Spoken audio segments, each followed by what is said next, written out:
Hey everyone, this is Renee Frey from Talent Q, and you're listening to the Conscious Professional Podcast.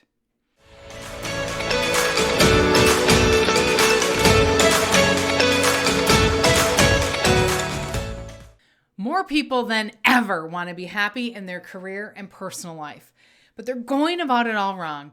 I'm here to set the record straight and emphasize the importance of prioritizing your mindset. I'm thrilled you're here.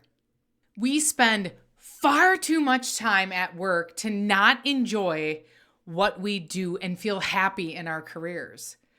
We're talking about our livelihoods here, people. Today, I'm going to focus on money and our paychecks, what we earn from our jobs. When it comes down to it, our paychecks directly impact many areas of our lives. This is an area we need to invest in, and I want to light a fire in all of you listeners to get in the driver's seat, and no matter where you are in your career, it's never too late to make changes in your current situation. Let's look at Mel Robbins. I'm sure most of you know who she is. She's very transparent about her story. At age 41, she was unemployed and broke. Now she's 56 years old, having the greatest success of her life. She has a sponsored podcast on Spotify, a recently released New York Times best-selling book. Her success has exploded recently. Her example proves you're never too old and it's never too late. When others have success, that means it's possible for you too. No matter how famous they are, if someone has something you'd like to achieve, they are proof that it's possible for you. If you're still doubting this, thinking, no way, Renee, I challenge you to change your mindset. Start telling yourself, if it's possible for them, it's possible for me too. This is actually how we're able to eliminate our limiting beliefs. When we change our beliefs to empowered ones and see evidence around us of people achieving what we'd like to achieve, this becomes an excellent equation on how to rewire our brains through our thoughts and have permanent change in our mindset. According to the latest Gallup poll, an astonishing 62% of full-time workers are disengaged with their careers. People are disengaged because they feel undervalued and underpaid for what they're worth. Personally, I think a lot of the American workforce lacks the confidence to ask for what they really want. If I had a superpower, I would give everyone more confidence to ask for what they want so they can live their best lives. If people just asked for what they wanted, I think they'd be surprised at the outcomes. You know, I've actually been disengaged in the past with my career too. I was so frustrated. I started seeking out resources for inspiration, listening to podcasts, reading books. This goes back to when I was working at Target Corporation. When I was there, I used to joke that I was going to buy a shirt that said, I hate Mondays, and wear it under my blazer and then open it and flash people so they would see my shirt. I never actually did it. But ironically, my book editor pulled this story out of me, and that's the title of my book that I published. My book is titled, I Hate Mondays. Who knew a story from years ago would lead to my book title? Totally crazy, right? Well, when I was working in corporate America at Target, my leaders told me which teams I should move to. They told me who was going to mentor me. Basically pushed me aside into the passenger seat of my career car, and someone else was in the driver's seat of my career. Now, I was doing the work and had great results because I'm an ultra high achiever, but someone else was in charge of my destiny. During my career at Target Corporation, I moved internally to different departments about every 2 years. And once I had my second daughter, I came back from maternity leave which is so much easier the second time for all the working moms out there. You all get it. Coming back to work, I knew what to expect. Plus, I had a daughter who was sleeping through the night out of the gate. I was so lucky. When I went back to work after maternity leave, it was annual review time, and I was super stoked because I thought for sure a promotion was mine. It was there on the horizon waiting for me. And until that point, I had done everything my leaders had asked of me. I moved to the teams that they suggested. I took on stretch assignments with open arms to give me more knowledge and visibility. I took on extra work and basically worked my butt off because I wanted to keep climbing the ladder and getting promotions.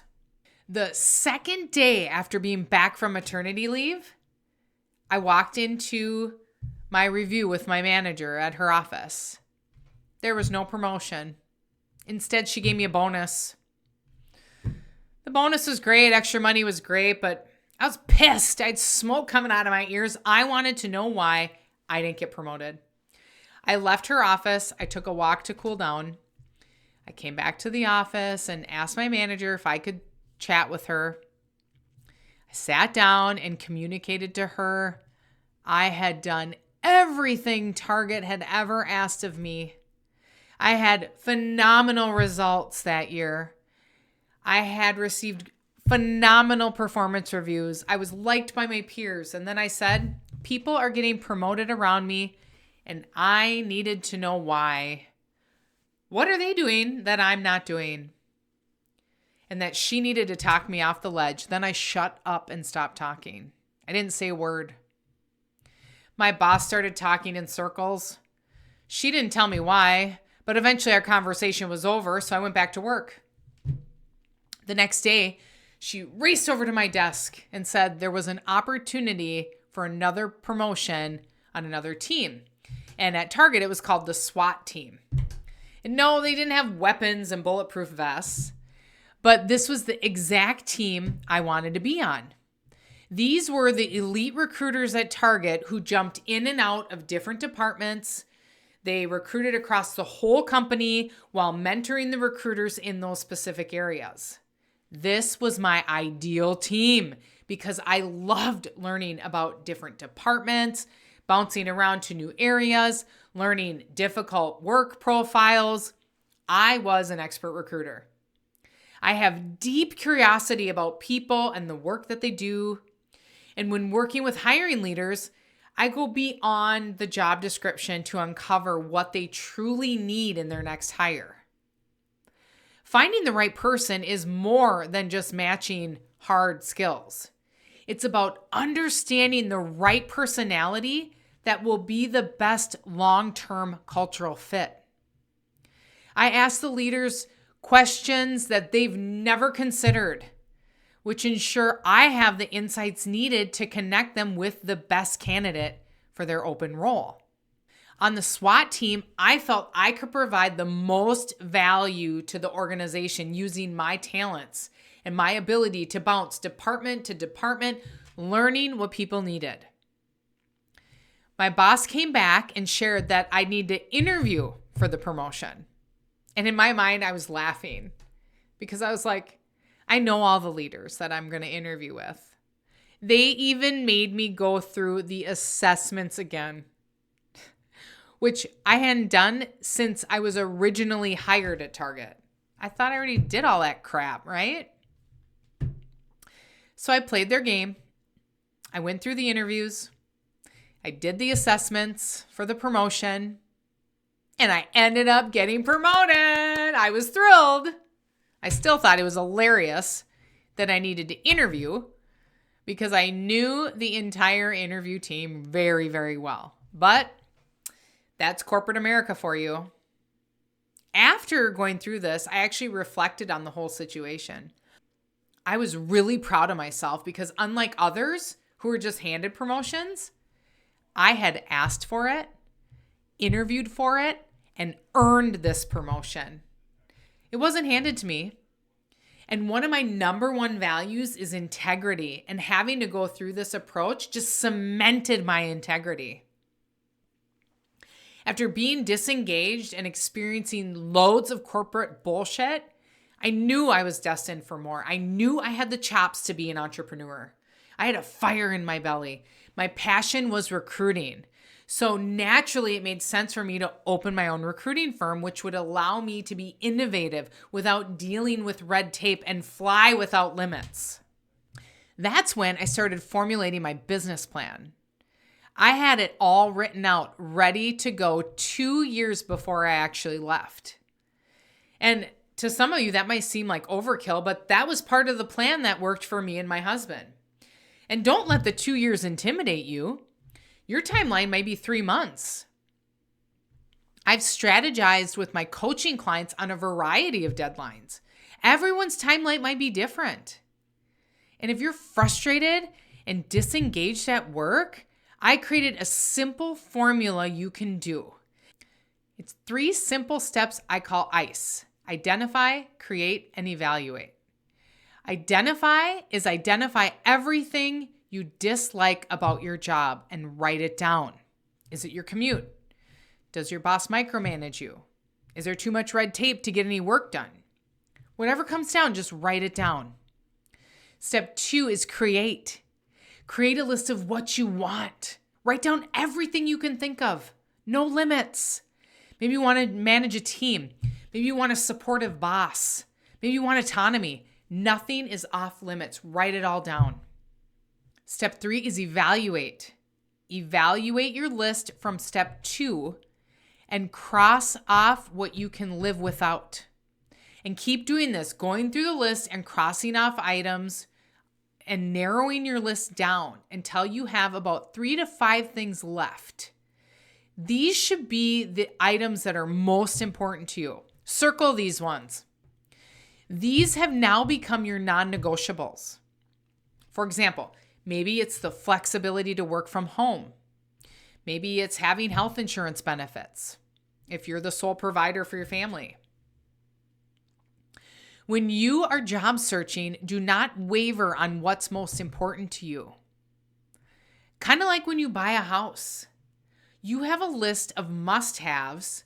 So you say, I'm looking for a house that has 2 bathrooms, a walkout basement, a 3-car garage.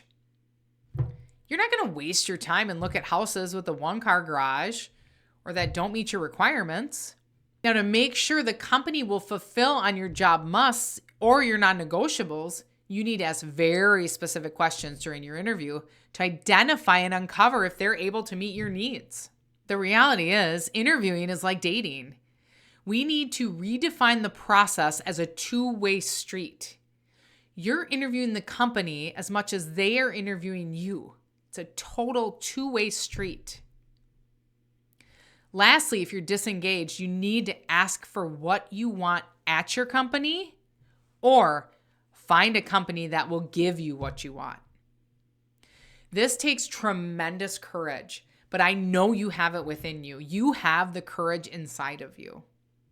I know I started this episode talking about money, and we're going to get there. I want to discuss how you can get more money and get paid your worth.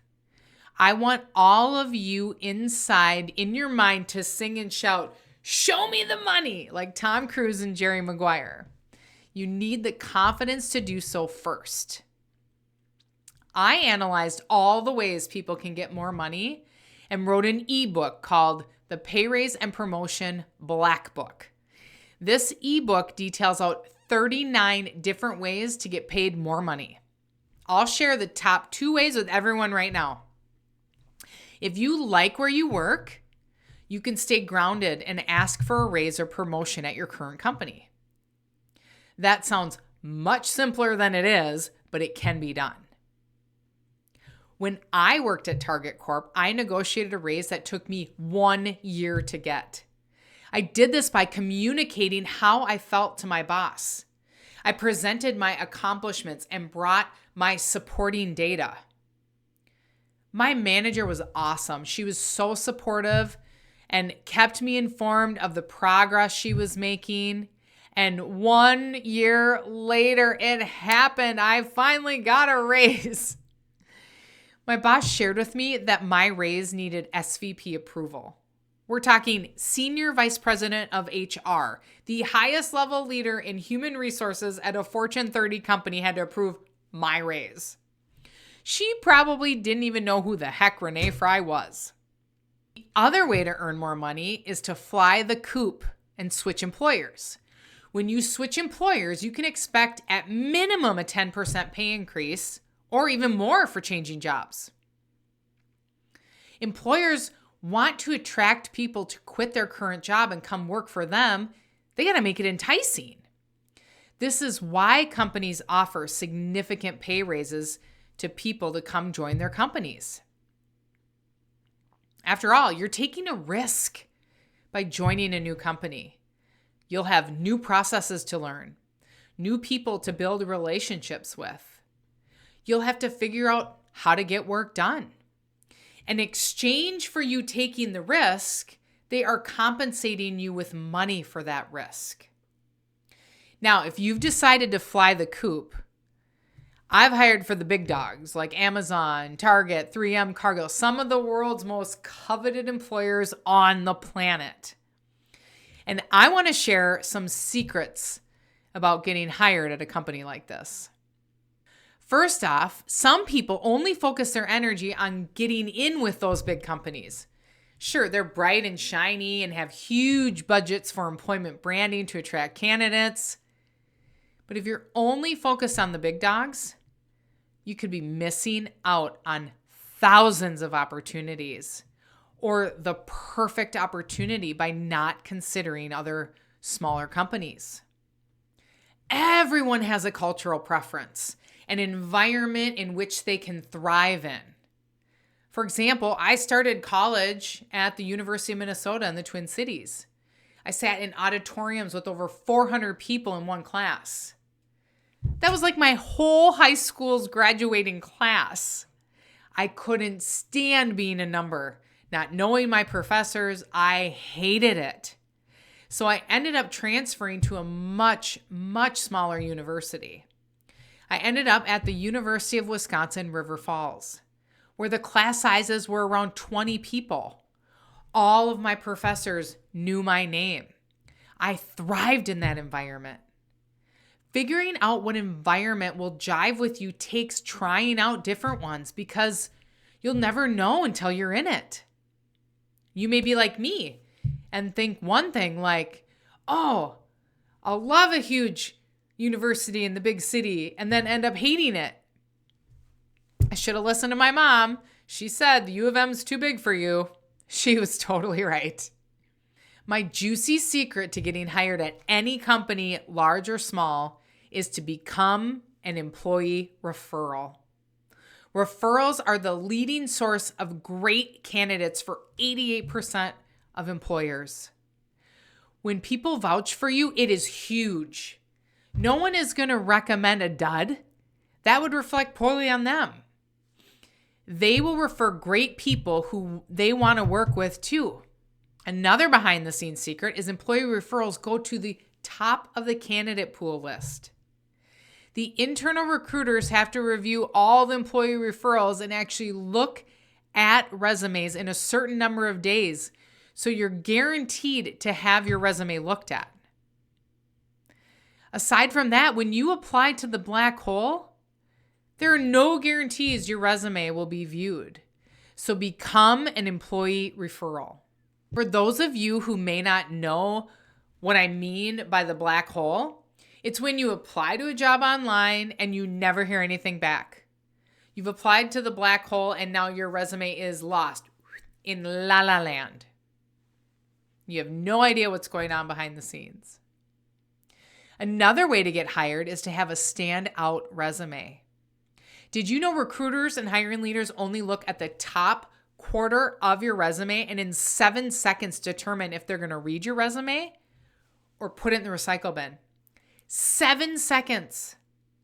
A resume is a short commercial about you, so keep it succinct and only have your achievements on there, highlighting where you've made the company money, save the company money, or significantly improved process.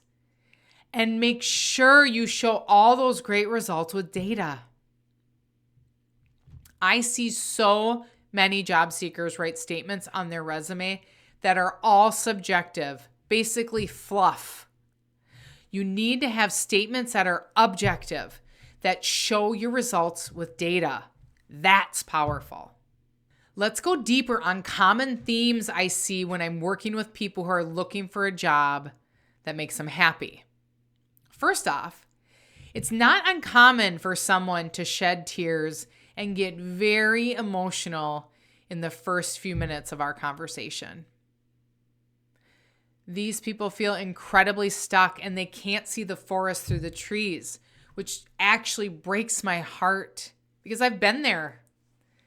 I've been right there with them. What I do is I guide them to see beyond their current situation to a future ideal state.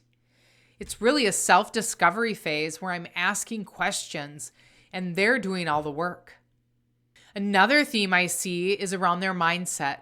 Many of them are beat down by their current situation because they have a lot of negative self-talk and limiting beliefs going on. They don't believe in themselves anymore. And I'm able to highlight all of their tremendous accomplishments that they've made and recognize them for taking the first step in taking action to better themselves. A lot of people are hesitant to ask for help. People don't want to be seen as weak. And my mission is to help as many people as I can find a job that makes them happy. I'm not judgmental. I accept everyone for who they are. I think that's a tremendous gift I was given from being raised by my deaf mom.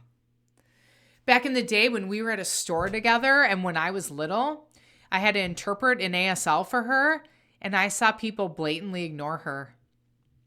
They wouldn't even look her in the eye. They totally disregarded her. After seeing that, I always had to stand up for her and say, please look at her and I will interpret for you. Experiencing the discrimination she faced, I think gave me an open heart to love people for who they are. Even people we encounter on the street who are complete strangers. They are worthy. They are somebody. They are someone's sister, someone's brother, someone's cousin, dad, mom. They are somebody. The leaders out there today didn't get to where they are without support or asking others for help. People inherently want to help each other, and so many want to pay it forward, but you have to ask for help first. Sometimes it takes a small, bold, uncomfortable move to get you unstuck, which leads to tremendous progress down the road. Now I want to talk about something that's not brought up enough. Most people probably aren't even aware of this. And this is that your mindset directly affects your earning potential. So many of us have limiting beliefs. We think, I'm not good enough. I don't deserve that. I can't do that. Limiting beliefs can have negative effects on people and prevent them from going after what they deserve. You need to change your limiting beliefs and get rid of them. My favorite phrase when a limiting or negative belief pops in your mind is to ask yourself, how true is that?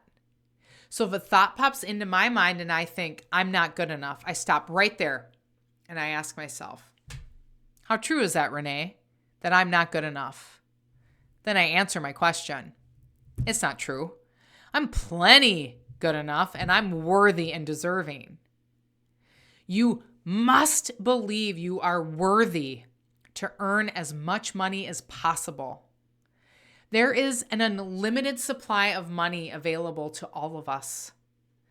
A lot of us were raised where we heard phrases like, money is the root of all evil, rich people are greedy.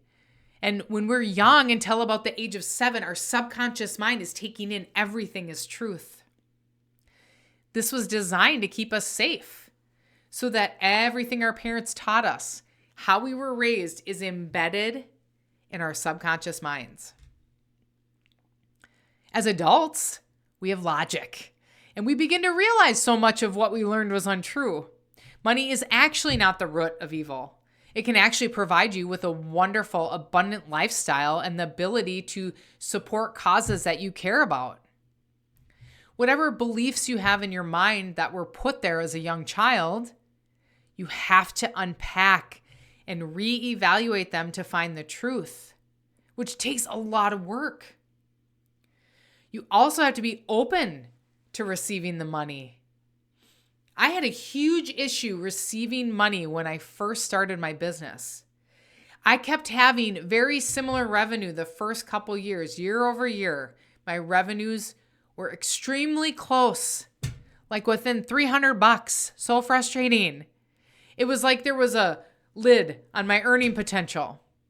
Well, I was determined to break through this lid because I wanted more. Let me share a personal story of when I was in second grade.